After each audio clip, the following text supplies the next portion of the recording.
राष्ट्रीय सड़क सुरक्षा परिषद के सदस्य पहुंचे चतरा की सड़क सुरक्षा टास्क फोर्स की बैठक। कहा, शहर को जल्द मिलेगा जाम से निजात, जल्द बनेगी बाईपास सड़क।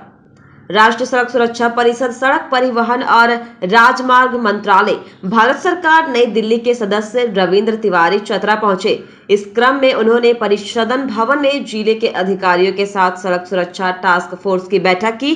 बैठक के दौरान उन्होंने मुख्य रूप से सड़क पर किए जा रहे अतिक्रमण, सड़क सुरक्षा मानकों पर प्रचार प्रसार, black spot, under construction road, load वाहनों पर त्रिपाल, वाहनों का बीमा, वाहन चालकों का प्रशिक्षण, वाहन चालक का आंख जांच समेत कई अन्य महत्वपूर्ण बिंदुओं पर चर्चा की गई। इसके अलावा उन्होंने आम जनों को बेहतर सुरक्षा कैसे मुहैया कराया जाए, इस पर विचार विमर्श कर कई अधिकारियों को कई आवश्यक दिशा निर्देश दिए। साथ ही उन्होंने कहा, जब तक वाहन चालक सड़क सुरक्षा नियमों का पालन नहीं करेंगे तब तक सड़क दुर्घटना पर नियंत्रण लगाना संभव नहीं है। इसके लिए वाहन चालक को जागरूक होने की आवश्यकता है। उन्होंने परियोजनाओं के साथ समन्वय स्थापित करते हुए इस पर आवश्यक कार्रवाई करने और परियोजनाओं में चलने वाले वाहन चालकों का आंख जांच करवाने की भी बात कही। यह भी कहा कि 500 से अधिक किलोमीटर तक चलने वाले वाहन पर 2 वाहन चालक रहना अनिवार्य है, इसका भी पालन करना सुनिश्चित करें। आगे उन्होंने कहा, इसके लिए कार्यशाला का आयोजन कर सभी वाहन चालकों को सड़क सुरक्षा नियमों पर प्रशिक्षण देने की बात कही। जिला परिवहन पदाधिकारी ने जानकारी दिया कि जिले के विद्यालयों में भी सड़क सुरक्षा नियमों के अक्षरशः अनुपालन हो, इसके लिए प्रचार प्रसार किया जा रहा है। बैठक के दौरान ब्लैक स्पॉट स्थल चिन्हित करके बाईपास सड़क के कार्य को प्रारंभ करने, जारी थाना से हंटरगंज बाजार क्षेत्र का तक 2 ब्रिज निर्माण कार्य काफी दिनों से लंबित है। ब्रिज निर्माण के दौरान आवागमन के लिए बनाए गए कच्ची सड़क की मरम्मती को लेकर एनएच के कार्यपालक अभियंता को निर्देश देते हुए अंडर कंस्ट्रक्शन कार्य को पूर्ण करने का निर्देश दिया। आज हम लोग चतरा जिले का जिला सड़क सुरक्षा समिति से संबंधित अधिकारियों के साथ अपने जिला सड़क सुरक्षा समिति के सचिव सह जिला परिवहन पदाधिकारी संतोष कुमार सिंह जी और अपने सांसद प्रतिनिधि भाई बिलाल जी के साथ मैंने गहन समीक्षा बैठक की। मुझे खुशी है कि चतरा जिला के प्रशासन द्वारा जिला स्तरीय सड़क सुरक्षा विषयक मामलों में काफ़ी अच्छे जन और लोक हित में कार्यक्रम चलाया जा रहा है, संचालित किया जा रहा है। काफ़ी संजीदगी के साथ जिले के पदाधिकारी काम कर रहे हैं, लेकिन सड़क सुरक्षा का विषय केवल सरकारी अधिकारियों के बल पर या कानून के बल पर या उसके अनुपालन के आधार पर हम सड़क दुर्घटनाओं को कम नहीं कर सकते,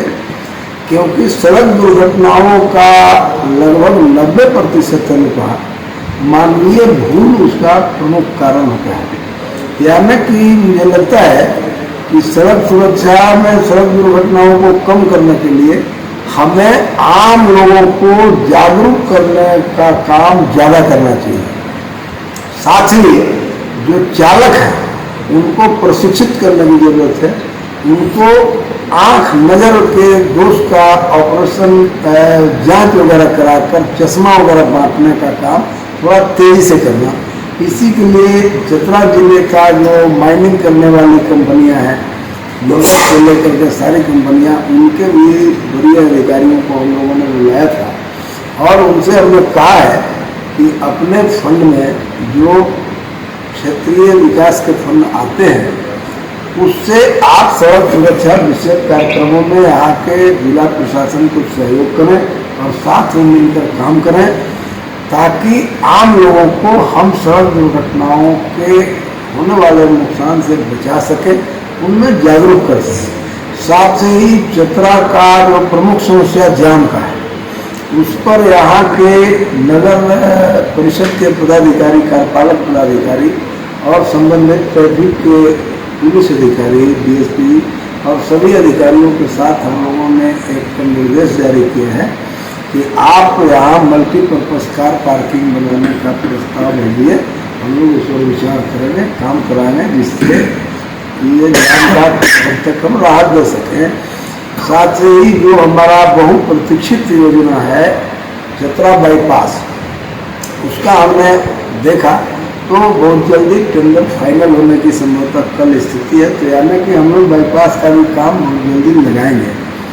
और जो NH-99 जो ये सड़क है, जो बीच बीच में अनेकों समस्याएं हैं, उसके तकनीकी पहलू जो असली अवरोध है वह फॉरेस्ट है। अब आप लोगों के माध्यम से मैं बताना चाहता हूँ कि फॉरेस्ट विभाग आम जनता के जरूरतों के प्रति ईमानदार नहीं है, वह जबरदस्ती सड़क परियोजनाओं को बाधित करती है। जब सड़क पुराना पहले से रजिस्ट है, चल रहा है, इसमें फिर अगर फॉरेस्ट ये अगर आपत्ति करता है कि ये हमारा जमीन है, तो यह बहुत ही आपत्तिजनक, निंदनीय और काफी घोर आपत्तिजनक व्यवहार है। इसलिए मैं आपके बीच इसीलिए सार्वजनिक कर रहा हूँ कि मैंने अपने इंजीनियर को ये निर्देशित किया है कि जो पुराना एग्जिस्टिंग रोड है उसका हर हाल में काम तुम लोग कराओ, उससे अलग से जो जमीन लेने की बात है उसी पर फॉरेस्ट से बात करो। जो एग्जिस्टिंग रोड है उसमें किसी तरह की परमिशन लेने की जरूरत नहीं है। और मुझे उन लोगों ने आश्वस्त किया है कि इस आधार पर हम लोग आगे काम करेंगे। अगर इसमें कोई बाधा आती है तो मैं आम जनता से भी अपील करूंगा कि अपने जन सुरक्षा के मुद्दों पर अगर विभाग कोई हडल बनता है तो उसके लिए आम लोगों को भी सामने आना चाहिए और अपने अधिकार और कर्तव्यों के प्रति आगे बढ़ना चाहिए। साथ ही अभी हमने एक सड़क सुरक्षा के साथ साथ अभी पंचायत प्रतिनिधियों का भी जो बैठक किया और बाकी का इस राज्य में दुर्भाग्य से जो पंचायतों को 243G के तहत लगन अनुसूची में जो अधिकार मिले हैं, दुर्भाग्य से वह यहाँ अभी तक हस्तांतरित नहीं किया गया। इस पर जनप्रतिनिधियों को अपने अधिकार के प्रति जागरूक करना, सजग करना, काम को ईमानदारी से बढ़ाना, इस पर भी हम लोगों ने काम किया है। और पंचायतों को भी सड़क सुरक्षा के मामलों में, चूंकि गाँव देहात के लोग ये मोटरसाइकिल और कार पर चल रहे हैं, सड़कें छोटी है, उनको भी पंचायत प्रतिनिधि अपने हिसाब से उनको जागरूक करें, इस सेक्टर में आगे बढ़ाएं ताकि दुर्घटनाओं को हम कम कर सकें।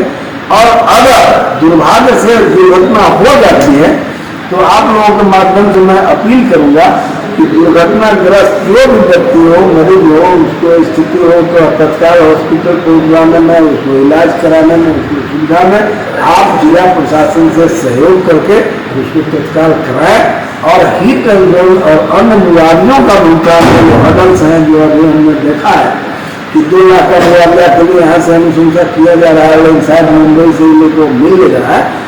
ऐसी योजनाओं का लाभ हम लोगों को मिले और ये मुआवजा उनको जल्दी मिले, इसके लिए हम अभी मुख्यालय से भी काम करेंगे, बात करेंगे। और मुझे उम्मीद है कि इस पर काफ़ी जल्दी सकारात्मक परिवार आएंगे, परिणाम आएंगे। अब इसके अलावा अगर आप कुछ जानना चाहें, बताना चाहें,